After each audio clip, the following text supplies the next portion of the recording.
رسول اللہ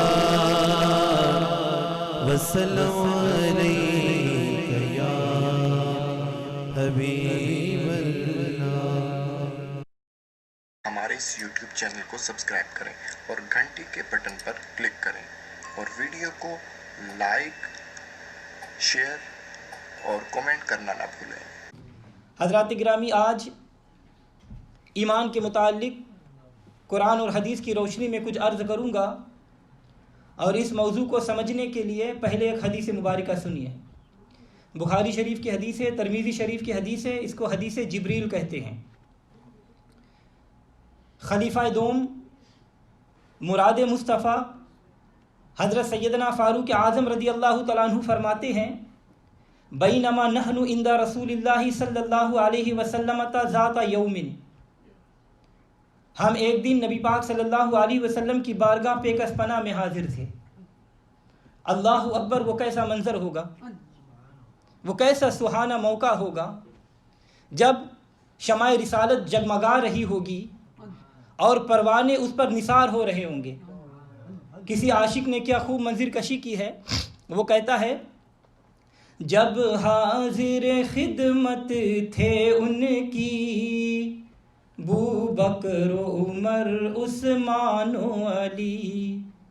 جب حاضر خدمت تھے ان کی بوبکر و عمر عثمان و علی، اس وقت رسول اکرم کے دربار کا عالم کیا ہوگا، جب حسن تھا ان کا جلوہ نما، انوار کا عالم کیا ہوگا، جب حسن تھا ان کا جلوہ نما، انوار کا عالم کیا ہوگا، ہر کوئی فدا ہے بن دیکھے، ہر کوئی فدا ہے بن دیکھے، دیدار کا عالم کیا ہوگا، ہر کوئی فدا ہے بن دیکھے، دیدار کا عالم کیا ہوگا۔ حضرات گرامی، وہ کتنے خوش قسمت لوگ تھے جنہیں ہر لمحہ نبی پاک صلی اللہ علیہ وسلم کی صحبت نصیب تھی، اور وہ کیسے نفوس قدسیہ تھے کہ ہر لحظہ شرف زیارت نبی صلی اللہ علیہ وسلم سے مشرف ہوتے تھے۔ آج ہم قرآن پاک میں حضور صلی اللہ علیہ وسلم کے حسن و جمال کا تذکرہ پڑھتے ہیں، مگر اس حسن و جمال کی زیارت نہیں کرتے۔ لیکن ذرا تصور فرمائیے کہ وہ اس قرآن صامت میں نبی پاک صلی اللہ علیہ وسلم کا ذکر حسن و جمال کو پڑھتے ہوں گے، اور پھر اس قرآن ناطق کو سامنے دیکھتے ہوں گے، تو ان کا عالم کیا ہوتا ہوگا۔ وہ والضحیٰ کی تلاوت بھی کرتے تھے اور چہرہ مصطفیٰ کی زیارت بھی کرتے تھے، وہ واللیل کی تلاوت بھی کرتے تھے اور زلف عنبری کی خوشبو بھی سونگتے تھے، وہ ید اللہ کی تلاوت بھی کرتے تھے اور ان گورے گورے ہاتھوں کو بوسہ بھی دیا کرتے تھے، وہ ما زغ البصر کی تلاوت بھی کرتے تھے اور ان چشمنان معمبرہ کے نقشہ سے مخمور بھی ہوتے تھے، وہ وما ینطق عن الہویٰ کی تلاوت بھی کرتے تھے اور ان لبان مقدسہ سے موتی بھی چنتے تھے۔ صحابہ وہ صحابہ ہر صبح جن کی عید ہوتی تھی، صحابہ وہ صحابہ ہر صبح جن کی عید ہوتی تھی، خدا کا قرب حاصل تھا، نبی کی دید ہوتی تھی۔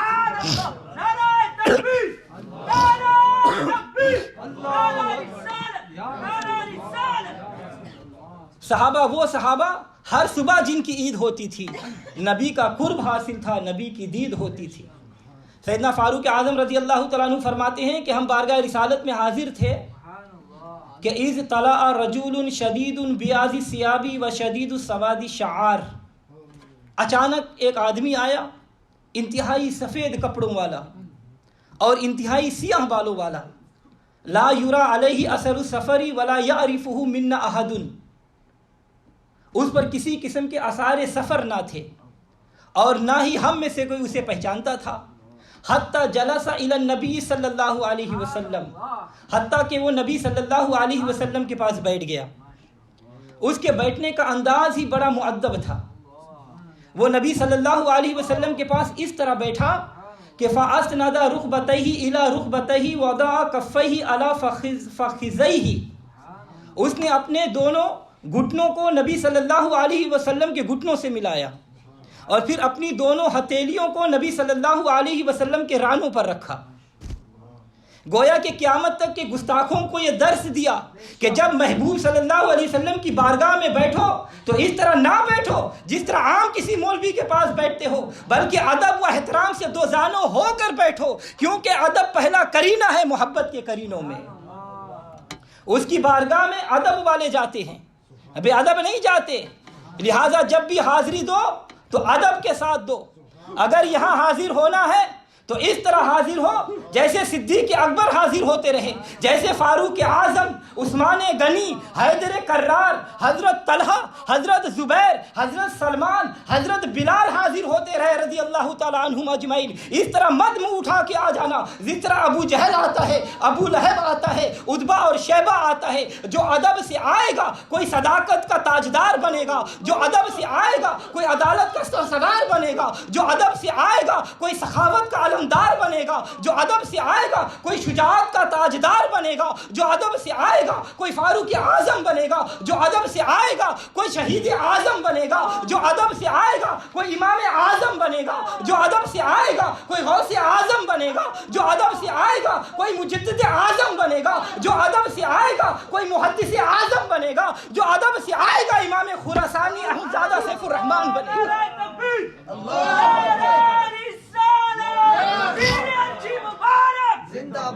حضرات گرامی، یہ وہ دربار عظیم ہے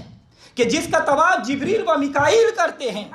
جہاں 70,000 فرشتے صبح اور 70,000 فرشتے شام کو حاضری دیتا ہے، اور جو ایک مرتبہ حاضر ہوتا ہے تو قیامت منتظر ہی رہے گا، اس کی باری نہیں آ سکے گی.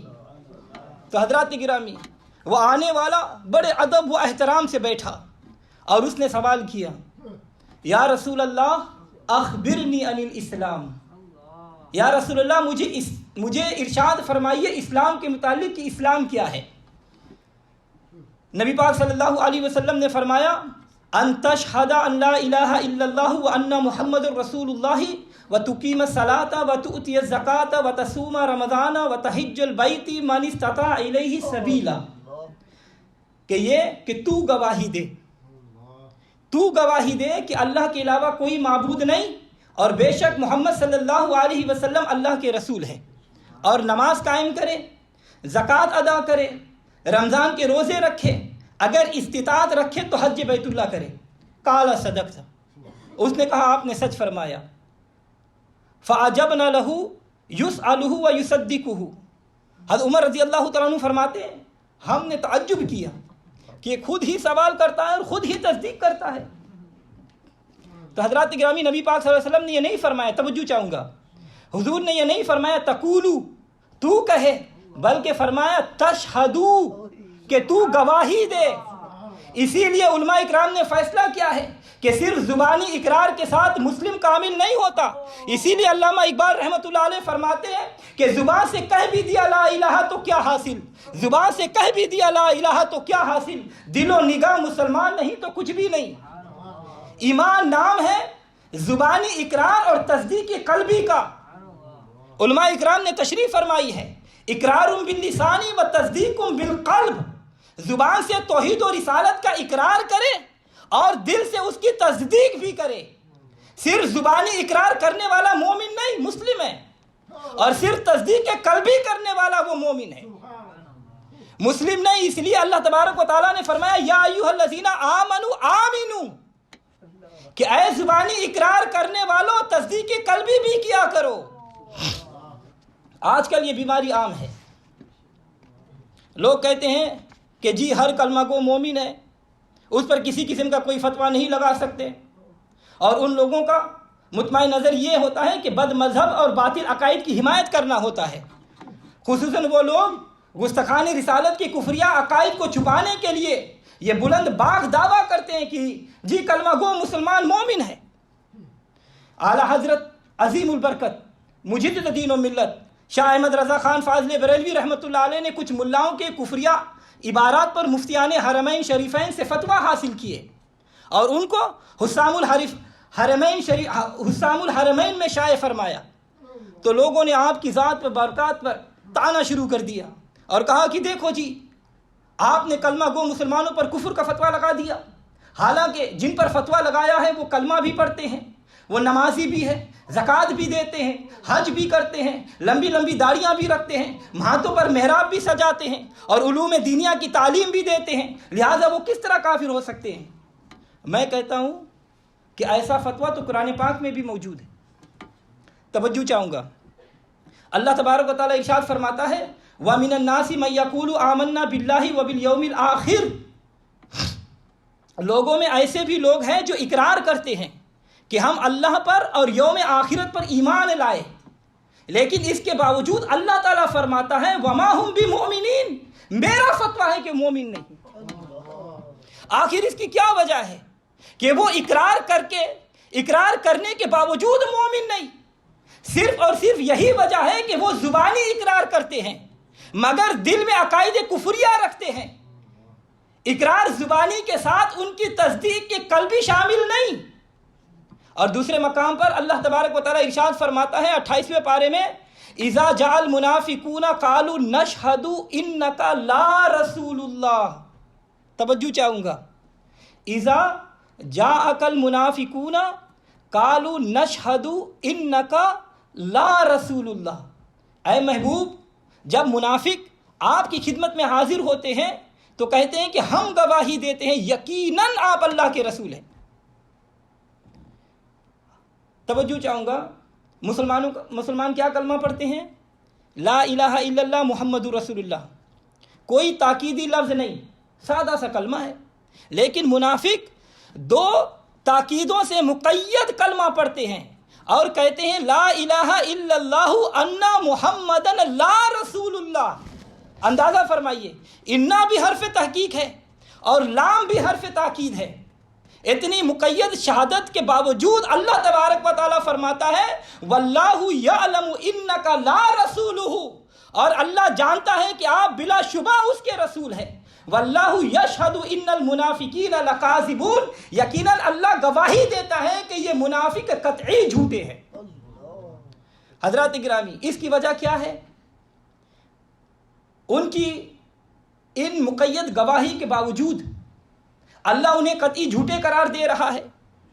یہی کہ انہوں نے زبانی اقرار تو کیا لیکن دل سے نہیں مانا، ان کے دلوں میں نفاق ہے۔ تو اللہ تبارک و تعالیٰ ارشاد فرماتا ہے فی قلوبہم مرض فزادہم اللہ مرضا ولہم عذاب علیم بما کانوا یکذبون، ان کے دلوں میں بیماری ہے، پھر بڑھا دی اللہ نے ان کی بیماری اور ان کے لیے دردناک عذاب ہے۔ وجہ اس کے کہ وہ جھوٹ بولا کرتے ہیں، پتہ چلا کہ دل کی بیماری نفاق کی وجہ سے ہے، وہ جھوٹ بولتے ہیں اور صرف زبانی اقرار کرتے ہیں۔ اسی لیے سلطان حق باہو رحمت اللہ علیہ آپ مبارک فرماتے ہیں تسبیح پھری پر دل نہ پھریا، کی کہنا تسبیح پڑھ کے ہو، چلے کٹے پر کچھ بھی نہ کھٹیا، کی لینا چلا اڑ کے ہو، علم پڑھیا پر ادب نہ سیکھیا، کی لینا علم نہ پڑھ کے ہو۔ تو حضرات گرامی، مفسرین کرام فرماتے ہیں کہ ان کی دوگلی پالیسی کی مثال یوں بیان فرمائی کہ لومڑی اپنے بل کے دو منہ رکھتی ہے، لومڑی اپنے بل کے دو منہ رکھتی ہے، ایک کا نام نافکا اور دوسرے کا نام ساکا ہے۔ ایک طرف سے وہ داخل ہوتی ہے، جب کوئی شکاری اس کا تعقب کرتا ہے تو وہ دوسری طرف سے نکل جاتی ہے، اور اگر دوسری جانب سے اس کا کوئی تعقب کرتا ہے تو پہلے سوراخ سے نکل جاتی ہے، کیونکہ ان کی ایک بل کا نام نافکا ہے، اسی سے منافق ماخوذ ہے، اور اس کی بھی دو پہلو ہے، ایک کفر جو اس کے دل میں ہے اور دوسرا ایمان جو اس کی زبان پر ہے۔ اگر کفر سے اسے کسی نقصان کا اندیشہ ہو تو اپنے آپ کو مسلمان ظاہر کرنے لگتا ہے، اور اگر اسلام کے باعث اسے کوئی تکلیف پہنچ رہی ہو تو فوراً اپنے کفر ہونے کا اعلان کر دیتا ہے۔ اور اسی پالیسی کو قرآن کریم نے بھی بیان کیا۔ اللہ تبارک و تعالیٰ قرآن پاک میں پہلے پارے میں ارشاد فرماتا ہے وَإِذَا لَقُوا الَّذِينَ آمَنُوا قَالُوا آمَنَّا وَإِذَا خَلَوْا إِلَىٰ شَيَاطِينِهِمْ قَالُوا إِنَّا مَعَكُمْ إِنَّمَا نَحْنُ مُسْتَهْزِئُونَ، جب وہ ملتے ہیں ایمان والوں سے تو کہتے ہیں کہ ہم ایمان لائے ہیں، اور جب اکیلے ہوتے ہیں اپنے شیطانوں کے پاس تو کہتے ہیں کہ ہم تمہارے ساتھ ہیں، ہم تو صرف ان کا مذاق اڑا رہے ہیں۔ تو حضرات گرامی، اب میں آپ کو مثال دیتا ہوں اپنے زمانے کے منافقین کی۔ ان کے بھی یہی پروگرام ہے۔ جب وہ ایمان والوں کے سامنے آتے ہیں تو نبی پاک صلی اللہ علیہ وسلم کی بے پناہ تعریف کرتے ہیں، یہاں تک کہ ان کے سگانے حرم کے ساتھ پھرنے کے آرزو بھی دکھائی دیتے ہیں۔ توجہ چاہوں گا، قصائد قاسمی میں لکھتا ہے کہ جیوں تو ساتھ سگانے حرم کے تیرے پھروں، مروں تو خائے مدینہ کے مجھ کو مرغ مار۔ اب جب اپنے شیاطین سے ملتے ہیں تو کہتے ہیں کہ جی اگر بوجہ بنی آدم ہونے سے کسی نے آپ کو بڑا بھائی کہہ دیا تو کیا خلاف نص کہہ دیا؟ ہے کواکب کچھ اور نظر آتے ہیں کچھ، دھوکہ دیتے ہیں یہ بازیگر کھلا، اور یہ دھوکہ ہمیں دینے کی کوشش کرتے ہیں، مگر دراصل میں اپنے آپ کو دھوکہ دے رہے ہیں۔ قرآن کریم میں اللہ تبارک و تعالیٰ ارشاد فرماتا ہے یخادعون اللہ والذین آمنوا وما یخدعون الا انفسهم وما یشعرون، کہ فریب دیا چاہتے ہیں اللہ کو اور ایمان والوں کو،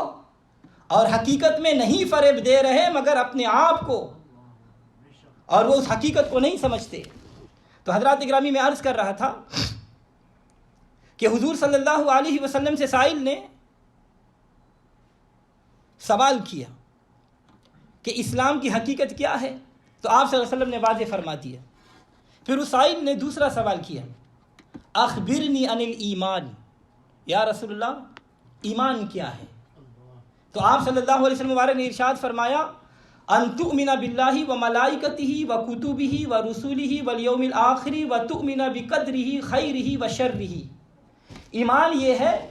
کہ تو یقین رکھے اللہ اور اس کے فرشتوں، کتابوں اور رسولوں پر اور یوم آخرت پر اور اچھی بری تقدیر پر۔ جب آپ صلی اللہ علیہ وسلم نے خلاصہ ایمان بیان فرمایا تو سائل نے کہا صدقتا، آپ نے سچ فرمایا۔ حضرت فاروق اعظم رضی اللہ تعالیٰ عنہ فرماتے ہیں کہ ہم حیران ہوئے کہ یہ خود ہی سوال کرتا ہے اور خود ہی تصدیق بھی فرماتا ہے۔ پھر سائل نے سوال کیا اخبرنی عن الاحسان، مجھے احسان کے متعلق ارشاد فرمائیے کہ احسان کیا ہے؟ تو آپ صلی اللہ علیہ وسلم مبارک نے ارشاد فرمایا ان تعبد اللہ کأنک ان تراہ فإن لم تراہ فإنہ یراک۔ احسان یہ ہے کہ تو اللہ کی عبادت اس طرح کرے جیسا تو اسے دیکھ رہا ہے، اور اگر تو اسے نہیں دیکھتا تو وہ تو تجھے ملاحظہ فرما رہا ہے۔ تو حضرات گرامی ہماری عبادت کا یہ عالم ہے کہ ہم پنجگانہ فرائض نماز بھی ادا کرنے سے قاصر ہے۔ تہجد، اشراق، چاشت اور اوابین کے نوافل تو بہت دور کی بات ہے، اور اگر کوئی خوش قسمتی سے کوئی یہ نماز ادا بھی کر لے تو وہ رب سے استہزاء فرماتا ہے، وہ رب سے استہزاء کرتا ہے، اور اس قدر تیزی سے نماز پڑھتا ہے کہ الامان والحفیظ ایک منٹ میں 4 رکعت پڑھ لیتا ہے۔ حالانکہ حدیث پاک میں موجود ہے کہ ایک صحابی نے تیزی سے نماز ادا کی تو آپ صلی اللہ علیہ وسلم مبارک نے ارشاد فرمایا صلی انک لم تصلی، نماز پڑھی آپ نے نماز نہیں پڑھی۔ کیوں؟ اس لیے کہ نبی صلی اللہ علیہ وسلم کا ارشاد پاک ہے لا صلاۃ الا بحضور القلب، بغیر حضوری قلب کے نماز نہیں ہوتی۔ اور اللہ تعالیٰ ارشاد فرماتا ہے فویل للمصلین الذین هم عن صلاتهم ساہون الذین هم یراؤون، بس خرابی ہے ایسے نمازیوں کے لیے جو اپنی نماز سے غافل ہیں، جو ریاکاری کرتے ہیں۔ علماء اکرام نے ایک واقعہ نقل فرمایا ہے کہ ایک نمازی نماز پڑھ رہا تھا اور حضرت مجنو رحمۃ اللہ علیہ اس کے آگے سے گزر گئے۔ اس نے فوراً نماز چھوڑ دی اور حضرت مجنو رحمۃ اللہ علیہ کے کہنے لگا کہ تمہیں معلوم نہیں کہ نمازی کے آگے سے گزرنا کتنا سخت گناہ ہے؟ حضرت مجنو نے جواب لاجواب دیا اور کہا نمازی صاحب میں حیران ہوں کہ میں مجازی عشق میں اتنا گم تھا کہ مجھے تیری نماز کی خبر نہیں ہوئی، اور تو عبادت حقیقی میں بھی میری گزرنے سے باخبر رہا۔ عشق لیلا میں میری حالت تباہ، عشق لیلا میں میری حالت تباہ، وصل حق میں غیر پر تیری نگاہ، کیا اسی کو کہتے ہیں راز و نیاز؟ کیا اسی کو کہتے ہیں راز و نیاز؟ بس نمازی دیکھ لی تیری نماز۔ حضرات گرامی، حضرت عبداللہ ابن زبیر رضی اللہ تعالیٰ عنہ پر جب یزیدی لشکر نے حملہ کیا تو حرم کعبہ میں نماز ادا فرما رہے تھے، اور نماز میں اس قدر گم تھے کہ منجیق کے گولے ادھر ادھر گزر رہے تھے، اور آپ بڑے اطمینان سے نماز ادا فرماتے رہے۔ اور ہمارے نبی صلی اللہ علیہ وسلم ساری رات عبادت کرتے، حتیٰ کہ اللہ تبارک و تعالیٰ نے قرآن پاک میں ارشاد فرمایا اے محبوب یا ایھا المزمل قم اللیل الا قلیلا نصفہ او انقص منہ قلیلا او زد علیہ ورتل القرآن ترتیلا، اے مزمل کی کملی اوڑھنے والے محبوب، رات کو نماز کے لیے قیام فرمایا کیجئے، مگر تھوڑا یعنی نصف رات قیام فرما لیا کرے، یا اس سے کچھ کم یا کچھ زیادہ، اور قرآن پاک کو خوب ٹھہر ٹھہر کر تلاوت کیجئے۔ اور حضرت سیدۃ النساء سیدہ فاطمہ رضی اللہ تعالی عنہا، آپ مبارکہ ساری رات عبادت فرماتی، حتیٰ کہ آواز آئی کہ اے ساری شب میری عبادت کرنے والے میرے محبوب کی شہزادی مانگو، کیا مانگتی ہے؟ تو سیدہ فاطمہ رضی اللہ تعالیٰ عنہ مبارکہ نے عرض کیا کہ اے میرے مولا، ایک ایسی طویل رات بنا کہ تیری بندی اس میں دل کھول کر عبادت کرے، اور اس مختصر رات میں میرا ذوق عبادت پایا تکمیل کو نہیں پہنچتا۔ اللہ اکبر۔ نعرہ تکبیر، نعرہ رسالت، نعرہ رسالت، پنجتن پاک۔ حضرت مولا علی رضی اللہ تعالیٰ عنہ نے نماز عصر محبوب پر قربان کی تو سورج لوٹا کر ادا فرمائی، اور حضرت امام حسین نے تلواروں کے سائے میں نہایت اطمینان سے نماز ادا کی، نہ مسجد میں نہ بیت اللہ کی دیواروں کے سائے میں، نہ مسجد میں نہ بیت اللہ کی دیواروں کے سائے میں نماز عشق ادا ہوتی ہے تلواروں کے سائے میں۔ اور خواجہ ربیہ بصری رحمۃ اللہ علیہ، آپ دن رات میں 1000 نوافل ادا فرماتی تھی، اور حضور شہنشاہ غوث اعظم شیخ عبد القادر جیلانی رحمۃ اللہ علیہ اور سیدنا امام اعظم رحمۃ اللہ علیہ لگاتار متواتر 40 سال عشاء کے وضو سے فجر کی نماز ادا فرماتے رہے۔ تو حضرات گرامی، نماز اس طرح ادا کرو جیسے نماز والے کو دیکھ رہے ہو، یہ احسان ہے، اور ایسے نماز ادا کرنے والے ہیں محسنین، محسنین جن کے متعلق اللہ تبارک و تعالیٰ ارشاد فرماتا ہے ان رحمت اللہ قریب من المحسنین، بے شک اللہ کی رحمت نیکوکاروں کے قریب ہے۔ تو حضرات گرامی، بہرحال سیدنا فاروق اعظم رضی اللہ تعالیٰ عنہ فرماتے ہیں کہ پھر سائل نے عرض کیا یا رسول اللہ فاخبرنی عن الساعہ، مجھے قیامت کے متعلق خبر دیجئے، یا رسول اللہ مجھے قیامت کے متعلق خبر دیجئے۔ تو آپ صلی اللہ علیہ وسلم مبارک نے ارشاد فرمایا مل مسعول عنہا بعلم من السائل، مسعول عن یعنی نبی صلی اللہ علیہ وسلم، سائل یعنی جبریل سے زیادہ عالم بالقیامت نہیں ہے۔ کچھ لوگوں نے اسے دلیل بنا کر یہ دعویٰ کر دیا، وہابی دیوبندی اس کو دلیل بنا کر یہ دعویٰ کر دیا کہ حضور تو کچھ نہیں جانتے، قیامت کا علم آپ کو نہیں ہے۔ ان سے کوئی پوچھے کہ اگر حضور صلی اللہ علیہ وسلم کو علم نہ تھا تو سائل نے سوال ہی کیوں کیا؟ اور اے عقل کے اندھو، حضور کے اس جواب سے علم قیامت کی نفی نہیں، نفی کہاں ہوتی ہے، بلکہ علم سائل کا بھی اس بات ہو رہا ہے کہ سائل بھی اتنا ہی جانتا ہے جتنا مسئول عن جانتا ہے۔ یہ کہاں لکھا ہے کہ میں نہیں جانتا؟ آؤ علم کے یتیم لوگوں، ذرا قرآن پاک کا ہی مطالعہ کر لو۔ اللہ تعالیٰ قرآن پاک میں 21ویں پارے میں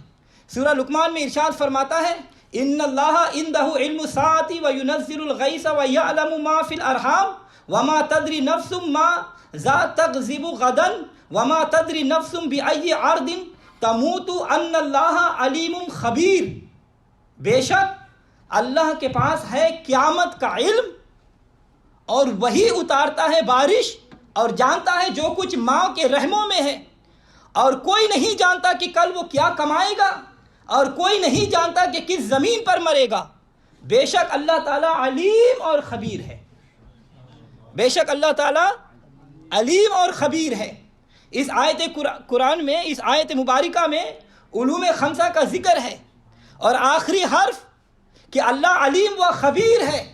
ان سے علوم خمسہ کے دیے جانے کا اس بات موجود ہے۔ اللہ جاننے والا بھی ہے اور خبر دینے والا بھی۔ ان اللہ علیم خبیر، اللہ جاننے والا بھی ہے اور خبر دینے والا بھی ہے، لہذا اس نے جسے چاہا ان علوم سے اس نے مطلع فرما دیا۔ اور مفسرین کرام نے یہی تصریح فرمائی ہے کہ اللہ تبارک و تعالیٰ کے بتانے سے حضور صلی اللہ علیہ وسلم علوم خمسہ سے مطلع ہے، جن میں سے ایک علم قیامت بھی ہے۔ اور علامہ قرطبی رحمۃ اللہ علیہ اس آیت کی تفسیر میں حضرت ابن عباس رضی اللہ تعالیٰ عنہ کا قول نقل فرماتے ہیں کہ آپ نے فرمایا کہ یہ 5 چیزیں وہ ہیں جنہیں اللہ تعالیٰ کے بغیر کوئی نہیں جانتا۔ حتیٰ کہ کوئی مقرب فرشتہ، کوئی نبی مرسل بھی انہیں خود بخود نہیں جان سکتا۔ اور جو شخص یہ دعویٰ کرتا ہے کہ وہ ان چیزوں میں سے کوئی چیز خود بخود جانتا ہے تو اس نے قرآن کریم کا انکار کیا، کیونکہ اس نے قرآن کریم کی مخالفت کی۔ انبیاء ان امور غیبیہ میں سے بہت کچھ جانتے ہیں، اور ان کا یہ جاننا اللہ تعالیٰ کی تعلیم اور سکھانے سے ہے، یعنی عطائی ہے۔ اور قاضی ثناء اللہ پانی پتی رحمۃ اللہ علیہ تفسیر مظہری شریف میں فرماتے ہیں کہ آیت میں اس چیز کی طرف اشارہ ہے کہ بندہ خواہ کتنا ہی ہیلا کرے اور اپنی ساری ظاہری و باطنی قوتوں کو صرف کرے، اور ان چیزوں میں سے کوئی بھی نہیں جانتا کہ جن کا تعلق اس کی ذاتی کسب اور انجام سے ہے، تو وہ دوسری چیزوں کو کیسے جان سکتا ہے؟ کہ ان امور کے جاننے کی ایک ہی صورت ہے، وہ یہ ہے کہ اللہ تعالیٰ ان کو علم سکھا دے۔ اور علامہ ابن کثیر فرماتے ہیں کہ یہ علوم خمسہ مفاتیح الغیب، غیب کی کنجیاں ہیں جنہیں اللہ تعالیٰ نے اپنے علم کے ساتھ مختصر کر لیا ہے، اور انہیں کوئی نہیں جان سکتا سوائے اس بات کے کہ اللہ تعالیٰ اس کا علم سکھا دے۔ اور تفسیر روح المعانی میں ہے کہ اگر کوئی شخص ان 5 امور میں سے کسی کے جاننے کا دعویٰ کرے اور یہ نہ کہے کہ مجھے یہ علم حضور کے واسطہ سے ملا ہے تو وہ اپنے دعویٰ میں جھوٹا ہے۔ اور تفسیر احمدیہ میں ہے کہ اور تم یہ بھی کہہ سکتے ہو کہ ان 5 باتوں کو اگرچہ اللہ تعالیٰ کے سوا کوئی نہیں جانتا، لیکن جائز ہے کہ اللہ تبارک و تعالیٰ اپنے ولیوں اور محبوبوں میں سے جس کو چاہے سکھائے۔ تو اس قول کے قرینہ سے کہ اللہ تبارک و تعالیٰ علیم و خبیر ہے، یعنی مخبر بتانے والا ہے۔ اور تفسیر صحابی میں یہ ہے کہ الحق انہ لم یخرج نبینا من الدنیا حتی اطلعوا علی تلک الخمس، حق یہ ہے کہ ہمارے نبی صلی اللہ علیہ وسلم اس وقت تک دنیا سے تشریف نہیں لے گئے جب تک کہ آپ کو ان 5 باتوں پر مطلع نہیں کیا گیا۔ اور شاہ عبدالحق محدث دہلوی رحمۃ اللہ علیہ، شاہ عبدالحق محدث دہلوی رحمۃ اللہ علیہ، آپ ارشاد العلمات میں فرماتے ہیں کہ مراد یہ ہے کہ ان 5 باتوں کو اللہ تعالیٰ کے بتائے بغیر کوئی نہیں جانتا۔ اور شیخ عبدالعزیز رحمۃ اللہ علیہ نقل فرماتے ہیں کہ حضور صلی اللہ علیہ وسلم سے ان 5 مذکور میں سے کچھ بھی چھپا ہوا نہیں، اور حضور پر یہ امور مخفی کیوں ہو سکتے ہیں، حالانکہ آپ کی امت کے ساتھ کتب ان کو جانتے ہیں۔ پس غوث کا یہ کہنا اور پھر حضور صلی اللہ علیہ وسلم کا کیا کہنا، جو ہر چیز کا سبب ہے اور جن سے ہر چیز ہے، ثابت ہوا کہ حضور صلی اللہ علیہ وسلم اللہ کے بتانے سے یہ علوم جانتے ہیں، قیامت کے بارے میں بھی جانتے ہیں۔ اسی لیے حضور نے نفی نہ فرمائی بلکہ فرمایا مسئول عن سائل سے زیادہ نہیں جانتا۔ تو آپ صلی اللہ علیہ وسلم نے قیامت برپا ہونے کا دن بتا دیا۔ حضرت ابو ہریرہ رضی اللہ تعالیٰ عنہ فرماتے ہیں، ترمذی شریف کی حدیث ہے سیاہ ستہ کے، نبی صلی اللہ علیہ وسلم نے فرمایا لا تقوم الساعۃ الا فی یوم الجمعہ، کہ قیامت بروز جمعہ مبارک قائم ہوگی۔ آپ صلی اللہ علیہ وسلم نے وقت بھی بیان فرما دیا۔ حضرت انس بن مالک رضی اللہ تعالیٰ عنہ فرماتے ہیں کہ نبی صلی اللہ علیہ وسلم نے فرمایا ترمذی شریف کی حدیث میں فی یوم الجمعۃ بعد العصر الی غیوبۃ الشمس، کہ جمعہ کے دن نماز عصر سے سورج غروب ہونے تک، صرف سال نہیں بیان فرمایا۔ اور اس میں یہ حکمت تھی کہ لوگ عملیات سے کنارہ کش نہ ہو جائے، ورنہ سال بھی بتا دیتے۔ پھر اسی حدیث جبریل میں آپ صلی اللہ علیہ وسلم قیامت کی علامت بھی بیان فرمائی۔ سائل نے دریافت کیا فاخبرنی عن امارتها، یا رسول اللہ قیامت کی نشانیوں کے متعلق خبر دیجئے۔ تو آپ صلی اللہ علیہ وسلم نے فرمایا ان تلید الامات ربها، لونڈی اپنے مالک کو جنے گی، وان ترى الحفاة العراة العالة رعاء الشاء یتوالون فی البنیان، یہ کہ تو دیکھے ننگے پاؤں والوں کو، محتاجوں کو، بکریاں چرانے والوں کو عمارتوں پر فخر کرتے ہوئے۔ اور بخاری شریف کے حدیث میں حضرت انس بن مالک رضی اللہ تعالیٰ عنہ فرماتے ہیں کہ میں نے نبی صلی اللہ علیہ وسلم کو یہ فرماتے ہوئے سنا کہ قیامت کی نشانیاں یہ ہے کہ علم اٹھا لیا جائے گا، جہالت زیادہ ہو جائے گی، زنا کاری اور شراب خوری کی کثرت ہوگی، مردوں کی تعداد کم ہو جائے گی، عورتوں کی تعداد بڑھ جائے گی، یہاں تک کہ ایک مرد کی سرپرستی میں 50 عورتیں ہوں گی۔ اور نبی صلی اللہ علیہ وسلم نے فرمایا کہ قیامت قائم نہیں ہوگی جب تک کہ زمانہ ایک دوسرے کے قریب نہ ہوگا، یعنی زمانہ کے حصے جلد از جلد گزرنے لگیں گی۔ سال مہینہ کے برابر ہو جائے گا، مہینہ ہفتے کے برابر، ہفتہ ایک دن کے برابر، اور اس وقت ایک ساعت کے برابر ہوگا، اور ساتھ آگ کے ایک شعلہ اٹھ کر ختم ہو جانے کے برابر ہوگی۔ مزید آپ صلی اللہ علیہ وسلم مبارک نے ارشاد فرمایا کہ دہاں، دجال، دابۃ الارض، پنچم سے سورج نکلنا، عیسیٰ بن مریم کا نازل ہونا، یاجوج ماجوج، اور 3 مقامات پر زمین کا دھسنا، ایک مشرق میں، دوسرے مغرب میں، تیسرا جزیرۃ العرب میں، اور ان کا 10واں وہ آگ ہے جو یمن سے نکلے گی اور لوگوں کو گھیر کر محشر یعنی ملک شام کی طرف لے کے جائے گی۔ حضرت ابو ہریرہ رضی اللہ تعالیٰ عنہ فرماتے ہیں کہ آپ صلی اللہ علیہ وسلم نے فرمایا کہ دجال بائیں آنکھ کا کانا ہوگا، بہت کثرت سے بال ہوں گے، اور اس کے ساتھ جنت اور دوزخ ہوگی، اور اس کی جہنم حقیقت میں جنت ہوگی اور جنت حقیقت میں جہنم ہوگی۔ حضرت ابو سعید خدری رضی اللہ تعالیٰ عنہ فرماتے ہیں کہ نبی صلی اللہ علیہ وسلم مبارک نے ارشاد فرمایا کہ مہدی میری اولاد سے ہے، روشن کشادہ پیشانی، بلند ناک، وہ زمین کو اس طرح عدل و انصاف سے بھر دے گا جس طرح پہلے ظلم و ستم سے بھری ہوئی تھی، اور وہ 7 برس تک زمین کا مالک رہے گا۔ اور حضرت انس رضی اللہ تعالیٰ عنہ سے روایت ہے کہ نبی صلی اللہ علیہ وسلم نے فرمایا کہ قیامت اس وقت آئے گی جب روئے زمین پر کوئی اللہ اللہ کہنے والا نہیں رہ جائے گا۔ اور آپ صلی اللہ علیہ وسلم نے قیامت کا دن، وقت، علامت گن گن کر بیان فرما دیے، مگر ملا کہتا ہے کہ نہیں، کوا سفید ہی ہے، میں نہیں مانوں کہ رٹ لگایا ہوا ہے، پھر بھی نبی پاک صلی اللہ علیہ وسلم کے علم ساتھ کا منکر ہے۔ آپ صلی اللہ علیہ وسلم کو نبی یعنی غیب کی خبریں دینے والا بھی تسلیم کرتا ہے، اور آپ کے علم غیب کا انکار بھی کرتا ہے۔ یہ منافقانہ چال ہے، رند کے رند رہے، ہاتھ سے جنت نہ گئی۔ اسی لیے میرے سرکار اعلیٰ حضرت عظیم البرکت مجدد دین و ملت شاہ احمد رضا خان فاضل بریلوی رحمۃ اللہ علیہ فرماتے ہیں، اور تم پر میرے آقا کی عنایت نہ سہی، اور تم پر میرے آقا کی عنایت نہ سہی، نجدیوں کلمہ پڑھانے کا بھی احسان گیا، اف رہے منکر یہ بڑھا جوش تعصب، آخر بھیڑ میں ہاتھ سے کم وقت کے ایمان گیا۔ سیدنا فاروق اعظم رضی اللہ عنہ فرماتے ہیں کہ سوالات جوابات کرنے کے بعد ثم انطلق، وہ سائل واپس چلا گیا۔ پھر تھوڑی دیر کے بعد آپ صلی اللہ علیہ وسلم مبارک نے فرمایا کہ یا عمر، اے عمر، اتدری من سائل، اے عمر تم جانتے ہو یہ سائل کون تھا؟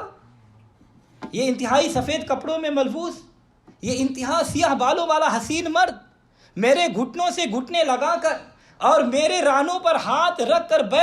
ادب سے بیٹھ کر سوال کرنے والا یہ کون تھا؟ سیدنا فاروق اعظم رضی اللہ عنہ فرماتے ہیں میں نے عرض کیا یا رسول اللہ، اللہ رسول عالم، اللہ اور اس کے رسول زیادہ جانتے ہیں۔ تو آپ صلی اللہ علیہ وسلم نے فرمایا اے عمر فإنہ جبریل، یہ آنے والا کوئی بشر نہیں تھا، یہ آنے والا کوئی آدمی نہیں تھا، یہ آنے والا کوئی خاکی نہیں تھا، یہ آنے والا کوئی آبی نہیں تھا، بلکہ یہ معلم الملائکہ نوریوں کا پیشوا حضرت جبریل امین تھا۔ کیوں آیا تھا؟ آپ سے مبارک نے فرمایا اتاکم یعلمکم الدین دینکم، تمہیں تمہارا دین سکھانے آیا تھا۔ تو حضرات گرامی توجہ چاہوں گا، یہ فقیر کہتا ہے کہ اگر جبریل تعلیم امت مصطفیٰ کے لیے صورت بشری میں آ سکتا ہے تو اس امت کا نبی کیوں صورت بشری میں نہیں آ سکتا؟ اللہ تبارک و تعالیٰ بالطفیل نبی کریم صلی اللہ علیہ وسلم ہمیں حدیث جبریل کو پڑھنے اور اس کو سمجھنے اور اس پر عمل کرنے کی اللہ